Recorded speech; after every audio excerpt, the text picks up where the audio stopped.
Global star Ram Charan నటించిన game changer cinema ఎంత పెద్ద ఫ్లాప్ అయిందో అందరికీ తెలుసు.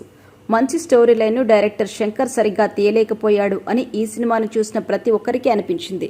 స్టార్టింగ్ నుంచి ఎండింగ్ వరకు సినిమా మొత్తం ఒక అతుకుల బొంతలాగా అనిపించింది. సన్నివేశాలకు మధ్య లింక్ అనిపించదు. అలా ఫాస్ట్ గా స్క్రీన్ ప్లే పరుగులు తీస్తూ ఉంటుంది.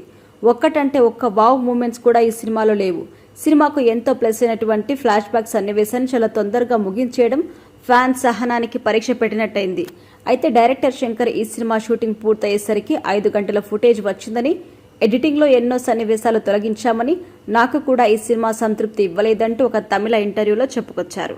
ఇక దాదాపుగా 3 సినిమాల ఫుటేజీని శంకర్ తెరకెక్కించారు. అంటే ఒక నిర్దిష్టమైన టైం బౌండ్ స్క్రిప్ట్ లేకుండా ఎలా పడితే అలా సన్నివేశాలు తీసుకుంటూ వెళ్లిపోయాడన్నమాట. అందుకే నిర్మాత దిల్ రాజు ఈ సినిమా ఫలితంపై అంత అసంతృప్తితో ఉన్నారు. ఆయనతో అనవసరమైన ఖర్చు కూడా మొత్తం పెట్టించాడు శంకర్. దిల్ రాజుకి ఫ్లాప్స్ కొత్తేం కాదు, కానీ ఈ సినిమా ఫ్లాప్స్ను మాత్రం ఆయన చాలా సీరియస్గా మనసుకు తీసుకున్నారు. విడుదల తర్వాత ఒక్కచోట కూడా ఈ సినిమా గురించి మాట్లాడేందుకు ఆయన ఇష్టపడకపోవడాన్ని చూస్తుంటే ఆయన ఏ స్థాయిలో అసంతృప్తి ఉందో అర్థం చేసుకోవచ్చు. అయితే ఈ సినిమాలో బ్రహ్మానందం కేవలం ఒక సన్నివేశంలో అలా తలుక్కుమని మెరిసి మాయమైపోతాడు. మళ్లీ ఈ సన్నివేశం సినిమాలో కనిపించదు.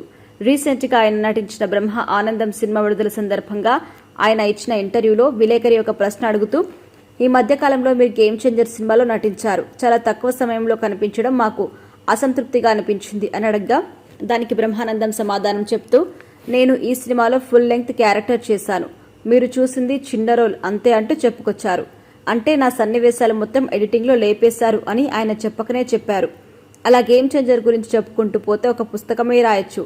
డైరెక్టర్ శంకర్ పైత్యం కారణంగా రామ్ చరణ్కి 3 ఏళ్ల విలువైన కాలం నష్టం కాగా, దిల్ రాజుకి 300 కోట్ల రూపాయల బడ్జెట్ నష్టమైంది.